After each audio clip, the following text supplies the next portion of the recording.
J'aimerais commencer par vous présenter un couple sur une photo parce que ce couple, ils sont montés à la zone au fond. C'est Tony et Anna. Ils sont là avec nous dans l'église ce matin. Ils vont se marier ce samedi.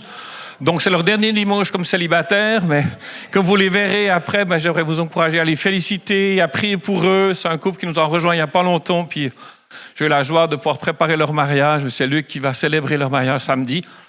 Donc, ça va être un beau couple. Puis, on veut vraiment les accueillir aussi dans l'église. Alors, voilà. Merci de prier pour eux. Ces derniers jours, j'ai reçu une image. Je vais vous la montrer. Entoure-toi de gens qui ont la même mission que toi. C'est le titre de mon message aujourd'hui. Ils ont l'air méchants. Oui et non. Mais c'est vrai que quand je me suis retrouvé face à cette image, je me suis imaginé d'être la gazelle en face de ces lions. Ces lions qui arrivent dans ma direction. Je ne sais pas pour vous, mais moi, j'étais un petit peu angoissé. J'avais même l'impression que les lions me regardaient et ils étaient en train de chanter « Pour ce repas, pour toute joie, nous te louons, Seigneur. » Oh oh. J'étais cette gazelle, je ne savais plus trop où m'enfuir. Après, je me dis, bon, je ne suis pas la gazelle. J'ai commencé à observer ces lions. J'ai vu aussi qu'il y avait des lionnes. Qu'il y avait des jeunes lions. Des jeunes en formation, on pourrait dire. Certains des lions qui sont leaders ici, qui montrent la direction à suivre. Il y avait même un lion qui paraît le responsable, qui a un regard déterminé, qui donne un sens de la marche, qui donne aussi un sens d'appartenance. On est une famille. Dans cette image, j'ai vu des lions décidés, qui avancent ensemble, qui veulent agrandir leur territoire. Ils avancent, ils sont en confiance. Mais ces lions, ils ont tous une responsabilité différente et ils sont unis. Après, en regardant encore ces lions, je me suis dit, j'ai entendu encore une fois ces lions qui disaient « N'essaye pas de te mettre sur mon chemin. Parce que partout où nous marchons ensemble, nous allons gagner. » Ça m'a fait penser au Proverbe 30, verset 30, qui dit « Le lion le plus puissant des animaux ne recule devant personne. » C'est la force d'un petit groupe. C'est la force d'être ensemble. C'est la force de s'entourer de gens différents de moi, de nous, mais qui se mettent ensemble pour un but, pour avancer, pour chercher. Les lions, donc, sur cette image, sont ensemble. Et contrairement aux autres félins, le lion n'est pas un animal solitaire. Le lion a besoin des autres pour grandir, pour apprendre, pour s'équiper, pour jouer. Il découvre le son de son rugissement, de sa voix, en étant avec les autres. Et chaque lion a une tâche bien définie dans son équipe, dans son clan. Vous comprenez le parallèle qu'être un disciple de Jésus ne s'apprend pas en restant seul. Entre dans ta porte, oui, comme Luc l'a dit dimanche passé, excellent pour grandir avec Dieu, pour connaître le cœur de Dieu. Mais pour faire des progrès, pour être encouragé, on a besoin d'être ensemble. Nous avons besoin de frères, de sœurs pour nous porter quand c'est difficile, pour nous aider dans la transformation de notre caractère. Ensemble, on fait reculer l'adversaire. Ensemble, on apprend à vivre l'unité. Et si tu n'es pas encore sûr de faire partie d'un petit groupe, j'aimerais t'encourager à te rappeler-toi cette image des lions. Ils sont déterminés. Ils avancent. Rien ne semble résister. Et c'est ça la puissance du groupe. Quand on est ensemble, qu'est-ce qui se passe? On devient fort. Quand on est ensemble, on est moins intimidé. On s'encourage. On s'écoute, on prie, on écoute Dieu, on se fait du bien. Ensemble même, on fait reculer l'ennemi. Comme la petite fille dans l'histoire que Patty nous a racontée. Ensemble, Je dirais, on apprend. Une citation que je dis, aujourd'hui, ils te diront que tu n'es pas capable, demain, ils te demanderont comment tu as fait. C'est pas tout à fait ce que ma maman m'a dit cet été quand je suis allé en Suisse, mais elle m'a dit, Laurent, tu sais, je repense à toi.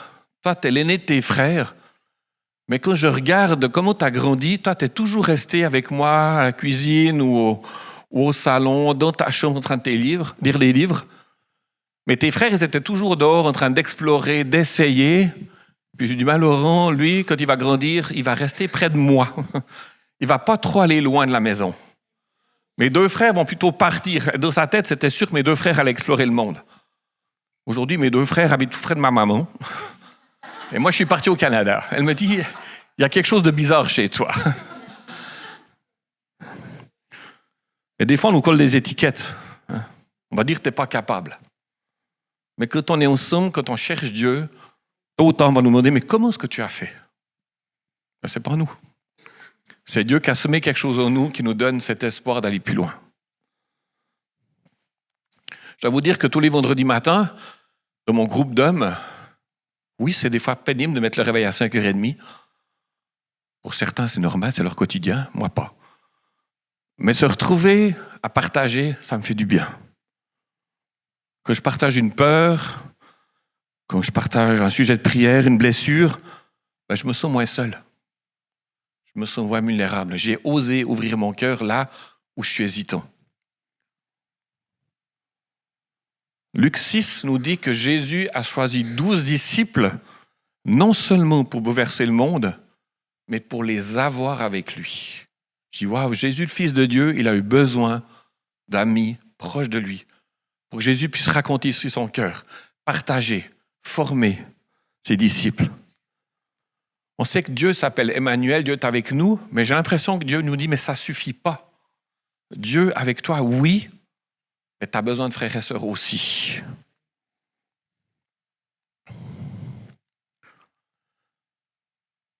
Quand on est apprenti conducteur, qu'est-ce qu'on apprend assez rapidement? C'est que dans nos volants, il existe des angles morts. Quelque chose qu'on n'aime pas du tout. Hein?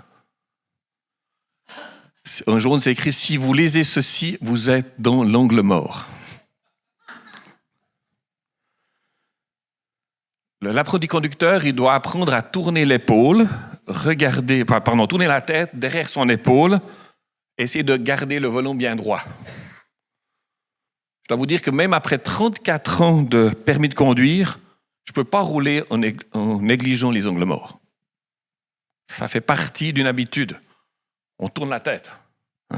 Si on ne le fait pas, c'est la collision, c'est l'accident, les blessures. Dans notre vie chrétienne, on a aussi des angles morts. On a aussi des choses qu'on ne voit pas trop, mais que les autres voient. Puis un angle mort, c'est peut-être un souvenir douloureux. C'est quelque chose que j'essaie peut-être de cacher au fond du chaudron, puis j'espère que ça ne sortira pas. C'est peut-être une trahison vécue, c'est peut-être un pardon non accordé, un désir de se venger. C'est peut-être un vœu, une décision de ne plus faire confiance. C'est des fois une pensée, un soupçon qui se transforme en pensée, et cette pensée on pense que c'est la vérité. On agit comme ça. Pour moi, ça, c'est un angle mort. Donc, nos angles morts, nos zones d'ombre, sont des émotions indomptées, je dirais. Des motivations, des pensées pas très pures qui influencent notre comportement. Donc, on vit avec ça. Mais j'aimerais dire qu'on est bien plus que des zones d'ombre, des angles morts. Nous sommes des trésors que Dieu veut entourer de son amour, de sa grâce. On est des trésors, on est des vases d'argile que le potier façonne dans sa main. Et le potier, on sait que c'est Dieu. Quand le vase se casse, que nos vies se brisent, qu'il y a des choses difficiles qui remontent à la surface, j'aime savoir que Dieu ne met pas le vase à la poubelle. Dieu ne met pas nos vies. Oh, t'as encore rien compris, Laurent. Je dois t'expliquer combien de fois. Dieu prend le temps de rassembler les morceaux brisés, les fissures. Il recolle, il fait du neuf. C'est ce que Jésus est venu faire sur la croix. Quand il a dit tout est accompli, il a donné sa vie pour qu'on puisse vivre. Il a donné sa vie pour que là on n'arrive pas, lui dit mais moi je vais y arriver au travers de toi. Le sang de Jésus est là pour unir tout ce qui est divisé en nous. Il est là pour faire de nos cassures quelque chose de beau et nous apprend à marcher la tête haute. Je ne sais pas si ça vous est déjà arrivé de vous perdre une fois dans la forêt, en pleine nuit, et que votre cellulaire, il n'a plus de batterie. Vous êtes perdu, vous ne savez pas où vous êtes. Moi, ça m'est arrivé à ski. Le premier réflexe, c'est qu'on cherche où est la lumière. On cherche les étoiles. On essaie de ne pas paniquer, puis dire, OK, où est-ce que je suis? Comment est-ce que je vais faire? La lumière nous fait avancer. J'aime savoir que nos zones d'ombre, nos angles morts, ce n'est pas un contrat éternel avec Dieu. Non, il y a quelque chose qui ne va pas, mais je suis venu pour t'aider, te délivrer. Je vais parler de quelqu'un dans l'Église que j'admire énormément. Tu peux mettre la photo, Alban? C'est Céline. Céline, elle me dit souvent, Laurent, je me vois danser régulièrement avec Dieu. Elle fait face à son défi quotidien, tout en restant dans l'espérance. Céline m'apprend à marcher, à traverser des deuils sans rester déprimé dans ma chaise. Céline, c'est une amie qui m'inspire. Merci Céline pour tout ce que tu fais pour moi. De ne pas rester assise. Et pour nous, oui, on veut danser avec toi.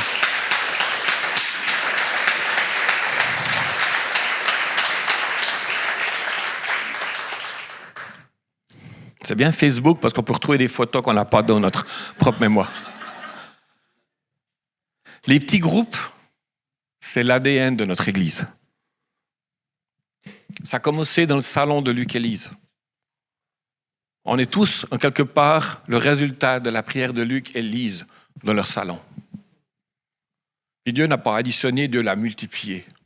Et encore aujourd'hui, vous allez entendre une dizaine de personnes qui vont partager quelque chose que Dieu leur a mis sur leur cœur. Et j'aimerais nous inspirer que ça a commencé par un couple, 2 amis, 4 amis qui sont retrouvés dans un salon, qui ont prié régulièrement. Et ça continue. Ces petits groupes, pour moi, c'est une lumière, c'est un phare pour nos propres vies, pour nos familles, pour la nôtre d'hier. Ces responsables de petits groupes, ils ont une passion, c'est ensemble pour grandir. Ensemble pour faire descendre le ciel, la bonté de Dieu dans nos réalités terrestres, dans nos fragilités. Ensemble pour rire, ensemble pour fermer la porte à ce qui est difficile, pour chercher Dieu ensemble des réponses. Moi, je crois vraiment qu'un petit groupe, ça permet à la puissance de Dieu, à sa bonté, à ses bénédictions de se répandre. J'avance plus vite avec Dieu, plus profond que Dieu quand je suis avec du monde que je suis seul. J'ai besoin de mon temps avec Dieu, mais je sais qu'en étant en équipe, pour moi, ça m'aide. Faire partie d'un petit groupe, c'est exigeant. C'est vrai. Mais en même temps, j'aimerais vous dire, recevoir de l'écoute, de l'amour, du soutien, c'est un puissant encouragement.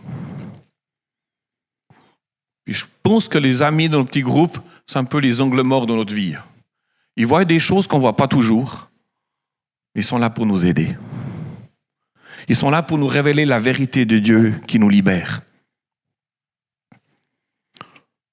Les personnes qui marchent à côté de moi, qui sont très proches de moi, je dois vous dire qu'elles m'empêchent de tourner en rond. Elles m'éclairent de mon quotidien, elles me stimulent de mon obéissance envers Dieu. Elles me font aussi comprendre la définition du mot grâce, me rappellent ma responsabilité et m'encouragent dans mes choix. L'engagement de ces petits groupes ce matin, c'est 3-4 mois. Une dizaine de rencontres avant Noël pour recevoir des clés, pour sortir de nos prisons intérieures, des encouragements, pour développer nos relations. Oui, ça demande du courage de donner son nom, d'essayer de faire partie d'un petit groupe, mais ça vaut la peine. Pascal, qui est ici présente, qui s'est fait baptiser il y a 2 semaines, encore une fois, bravo, on peut l'applaudir.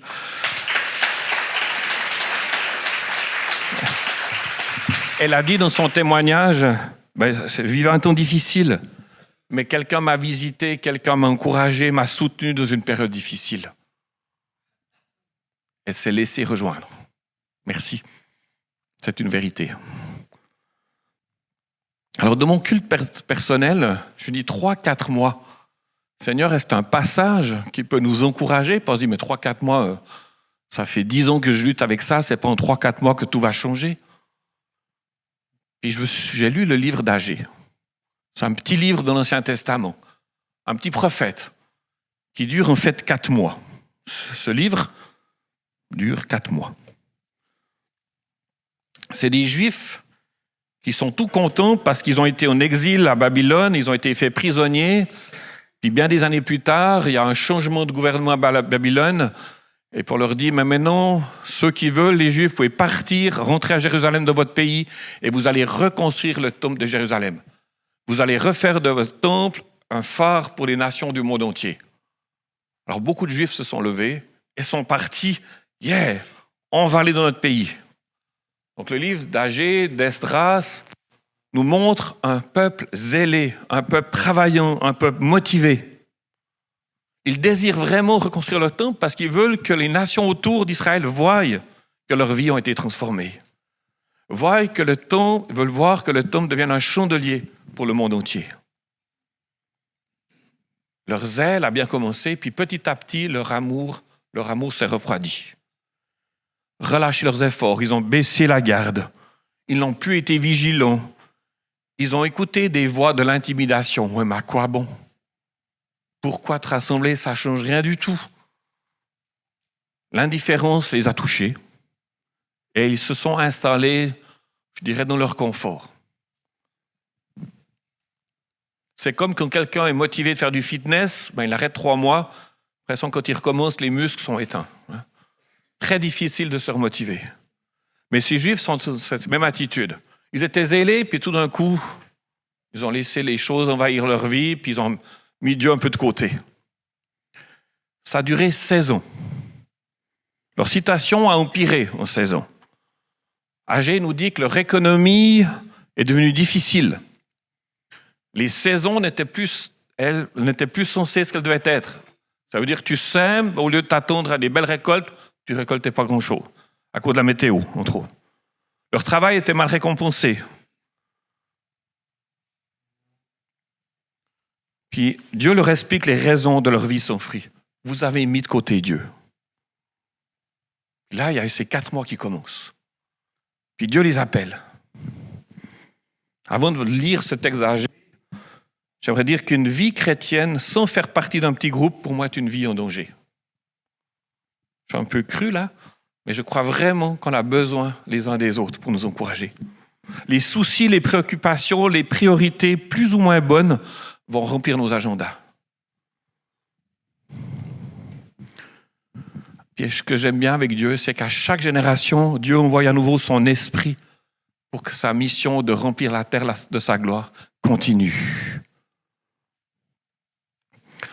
Demain, c'est les élections. Vous le savez tous au Canada. J'aimerais vous encourager à ne pas dire « bon, je vais voter pour le moins pire ».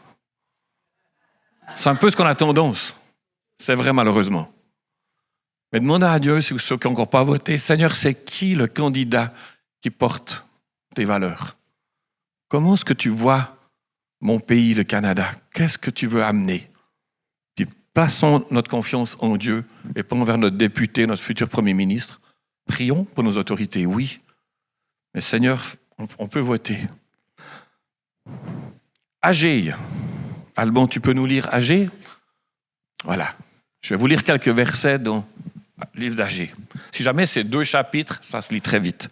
On va lire quelques versets. L'Éternel réveilla l'esprit du gouverneur de Juda, Zorobabel, fils de Shealtiel, l'esprit du grand prêtre Josué, fils de Jotsadak, et l'esprit de tout le reste du peuple. Ils vinrent et se mirent à l'œuvre dans la maison de l'Éternel, le Seigneur des armées célestes. continue. Maintenant, courage, Zorobabel, dit l'Éternel. Toi aussi, Josué, fils de Yotsadak, grand prêtre, prends courage. Courage, vous aussi, les gens du pays, dit l'Éternel. Mettez-vous à l'œuvre, car je suis avec vous. Voici ce que déclare le Seigneur des armées célestes. Selon l'engagement que j'ai pris envers vous quand vous avez quitté l'Égypte, mon esprit est présent au milieu de vous tous. Vous n'avez rien à craindre. Car voici ce que dit l'Éternel, le Seigneur des armées célestes. Une fois encore, et dans peu de temps, j'ébranlerai le ciel et la terre, la mer et la terre ferme. Car voici ce que dit l'Éternel, je répète, le Seigneur des armées célestes. Une fois encore, et dans peu de temps, j'ébranlerai le ciel et la terre, la mer et la terre ferme. J'ébranlerai les peuples et les richesses de toutes les nations afflueront en ce lieu. Quant à ce temple, je le remplirai de gloire. Voilà ce que déclare le Seigneur des armées célestes. C'est à moi qu'appartiennent tout l'or et l'argent, tout l'argent et tout l'or. Voici ce que déclare le Seigneur des armées célestes. Et à la fin du chapitre 2, l'Éternel adressa la parole à Agé une seconde fois, le 24e jour du 24e jour du mois, en ces termes. Dis à Zorobabel, gouverneur de Juda, j'ébranlerai le ciel, j'ébranlerai la terre, je renverserai les trônes des royaumes, j'anéantirai la puissance des royaumes païens, je ferai culbuter les chars de guerre et ceux qui les conduisent, les chevaux tomberont, leurs cavaliers s'entretueront.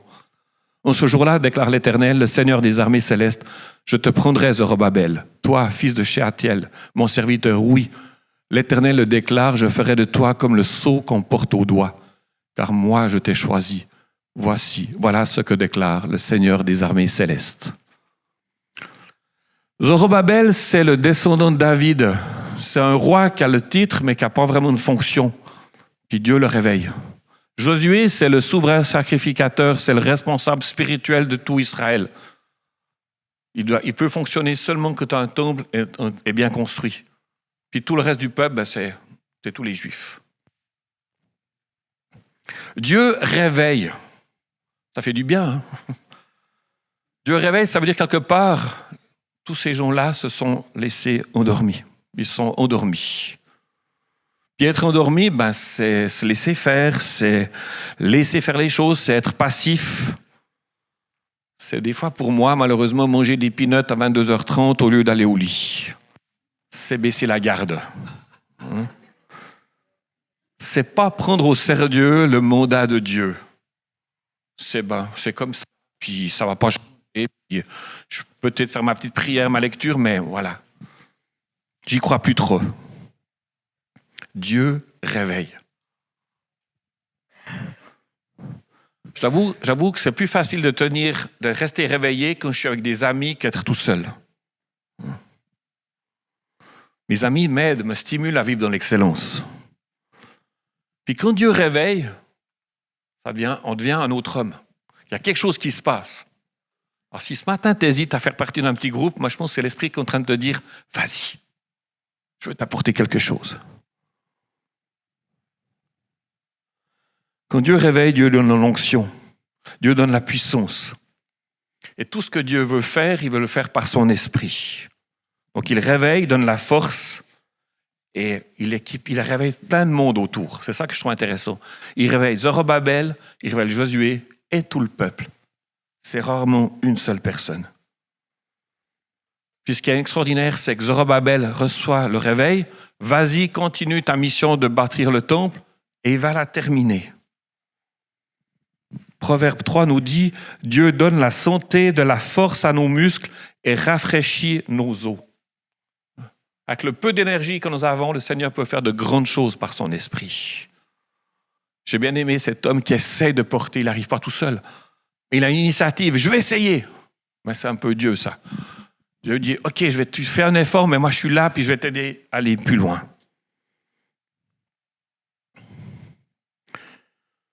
Quand on est réveillé, c'est bien plus facile de tenir debout quand tout s'ébranle, quand tout va de travers.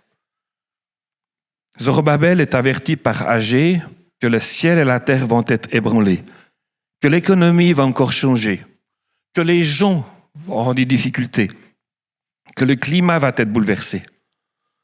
Dieu ébranle les sécurités. C'est comme quand un chercheur d'or, il est avec son tamis, il prend son tamis plein de terre, puis il doit brasser son tamis pour voir elles sont les pépites. Mais j'ai l'impression que des fois, Dieu est avec nous comme ça. C'est précieux là, mais qu'est-ce que tu as mis dans ton tamis? Je veux enlever quelque chose. Si j'ébranle, c'est que je veux que tu gardes le plus précieux. Ébranler, ça veut dire agiter, secouer, perturber. Ben, je trouve que ça ressemble pas mal à notre quotidien, depuis plusieurs semaines. Dieu ébranle, mais non seulement il ébranle, mais il va renverser la puissance des royaumes étrangers. Ça veut dire qu'aucun problème, aucun mal, aucun événement à venir ne peut mettre à terre ce que Dieu a commencé. Le nom de Dieu qui revient le plus souvent dans le livre d'Agée, c'est le Seigneur des armées célestes.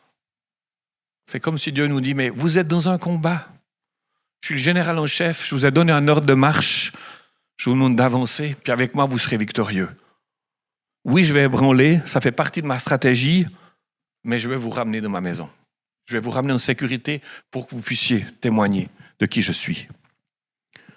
Et le livre d'Agée se termine « Je te prendrai, Zorobabel, je ferai de toi comme le sceau qu'on porte au doigt. » Le sceau, c'est un objet de valeur. En comparant Zorobabel à un sceau, le Seigneur le déclare comme instrument de sa volonté, l'agent de ses décrets envers son peuple. Ce que Dieu commence, il le termine. L'Église, on a ce mandat de Dieu. Termine ce que j'ai commencé. C'est un artiste qui a dit « Je suis là, je pose quelque chose qui va rester une fois que je serai parti. » À la fin de sa vie, cette artiste, Hélène, elle a dit « Seuls, nous pouvons faire si peu, mais ensemble, nous pouvons faire tellement. » Hier, j'ai eu le privilège d'aller à Manawan, au Powwow. Puis j'ai rencontré Richard. Richard, c'est un homme qui a perdu sa femme, plusieurs est très proche de lui. Richard, c'est lui qui a une vingtaine d'années dû quitter son village avec sa femme pour aller habiter à Joliette parce que sa femme faisait 3 fois par semaine des dialyses pour ses reins. Richard a vécu les pensionnats, a vécu plein de choses difficiles avec les Blancs, avec l'Église. Puis Richard a créé cette marche Motetam Mamo pour apporter la réconciliation. Puis il me disait hier, Laurent, viens vers moi, on a discuté les deux. Si je suis encore là, c'est que je crois au pardon. Si je suis encore là, c'est que je crois à la réconciliation. On a quelque chose à donner. Puis il me dit, toi, tes enfants, tes petits-enfants, ton peuple, mon peuple, peut-être un jour on marchera encore plus main dans la main. Après, il s'est retourné puis il m'a dit, Laurent, je te présente quelqu'un, je connaissais déjà, puis tu peux montrer la photo. C'est pas cette personne qui m'a présenté. Là, c'est Robert, l'anesthésiste, je peux vous dire après ça. Là, je suis avec Richard. J'ai retrouvé aussi dans Facebook des choses qu'il a mis. Il m'a dit, viens Laurent, je te présente Carole, c'est le mari de Joyce, cette femme qui est morte à l'hôpital l'année passée. On a discuté encore les deux sur l'avenir de Carole, comment est-ce qu'ils voient. Puis Carole et Richard me disaient, mais Laurent, c'est la réconciliation qu'on veut. C'est le pardon. Pierre, on a été présentés les Blancs comme des frères et des sœurs. Ça m'a touché. Je dis, waouh, ce peuple résilient qui sont peut-être toujours connaître Dieu, ou je ne sais pas trop comment, il nous parle de pardon, il nous parle de réconciliation. Et nous, comme Église, on a reçu le message de Dieu, du pardon, de la réconciliation. Notre témoignage est aussi fort. Donc j'aimerais nous encourager dans les petits groupes qui vont venir à vivre cette réconciliation, cette chercher que Dieu, tout est possible. C'est ce que j'avais à cœur de vous partager ce matin. J'aimerais inviter les responsables de petits groupes. Est-ce que quelqu'un peut aller chercher aussi Joanne, la femme de Normand, qui est vers les enfants, qui va, s'il te plaît, Isabelle, merci beaucoup. Seuls, nous pouvons faire si peu, mais ensemble, nous pouvons faire tellement. Alors, je vous invite aujourd'hui à réfléchir comment est-ce que je peux bâtir un royaume éternel, inébranlable. Vous avez reçu, je pense, tous une feuille à l'entrée qui vous donne l'horaire, plus ou moins le nom des personnes. Maintenant, vous allez voir qui c'est.